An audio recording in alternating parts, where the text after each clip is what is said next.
ये खबर KR मंगलम university द्वारा प्रस्तुत की गई है। समंदर में मची है खूनी जंग। भारतीयों पर आखिर किसने किया हमला?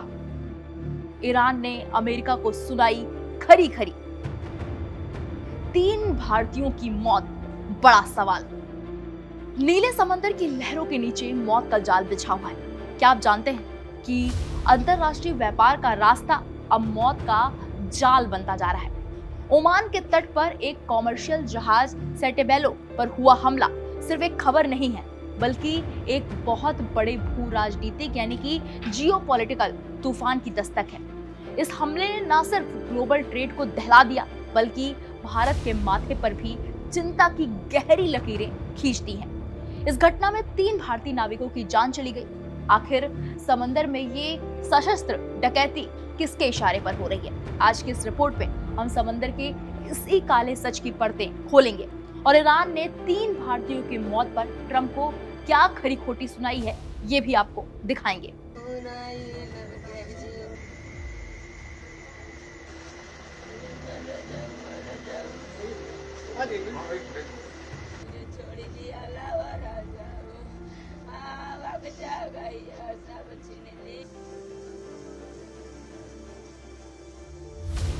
जरा उस पल को सोचिए, जहाज पर 24 भारतीय क्रू मेंबर्स मौजूद थे। अपनी रोजी रोटी कमाने के लिए ये लोग समंदर के सीने पर सफर कर रहे थे। अचानक एक हमला होता है, अफरा तफरी मचती है, जान बचाने की जद्दोजहद शुरू होती है। 21 लोग तो जैसे तैसे मौत के मुंह से निकल आए, लेकिन 3 भारतीय, 3 परिवार हमेशा के लिए खामोश हो गए। विदेश मंत्रालय का बयान बताता है कि ओमान में हमारा दूतावास लगातार वहां के अधिकारियों के संपर्क में है, लेकिन सवाल ये है कि क्या सिर्फ सहानुभूति काफी है? क्या किसी परिवार की बर्बादी का बदला कूटनीति के पन्नों में मिल पाएगा? अब जरा इस सियासी शतरंज की बिसात को देखिए।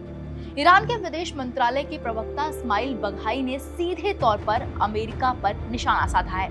बघाई ने इसे सशस्त्र डकैती और राजकीय समुद्री डकैती करार दिया है। उनका साफ कहना है कि ये हमला अमेरिका की आक्रामक नीतियों का नतीजा है।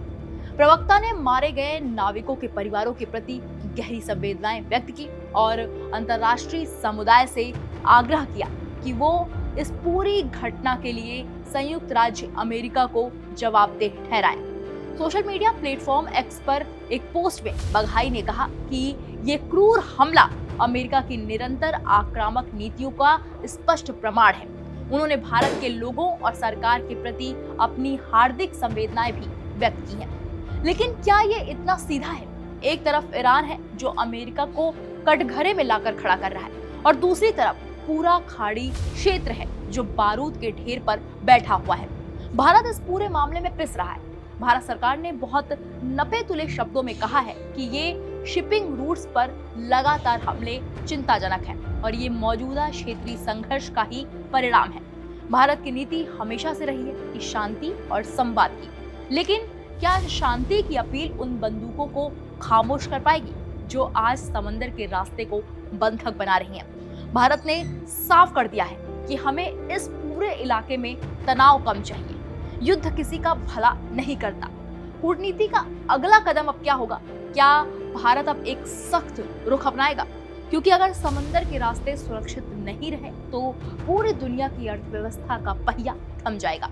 समुद्र की लहरें कभी झूठ नहीं बोलती। वहां जो कुछ भी हो रहा है वो आने वाले समय की एक बड़ी चेतावनी है। अमेरिका लगातार उस जहाज पर हमला कर रहा है जिस पर भारतीय सवार है। अभी 3 भारतीय परिवारों का जो नुकसान हुआ है उसकी भरपाई शायद कोई नहीं कर पाएगा, लेकिन आने वाली पीढ़ी सुरक्षित रहे और समंदर का रास्ता फिर से अमन की लहरों से भरा रहे। लगातार हमारी नजर बनी हुई है ओमान से आ रही हर हलचल पर। इस पूरे मामले पर आपकी क्या राय है? हमें कमेंट बॉक्स में जाइए और जरूर बताइए। बाकी बड़ी खबरों के लिए आप देखते रहिए दैनिक जागरण न्यूज़। नमस्कार।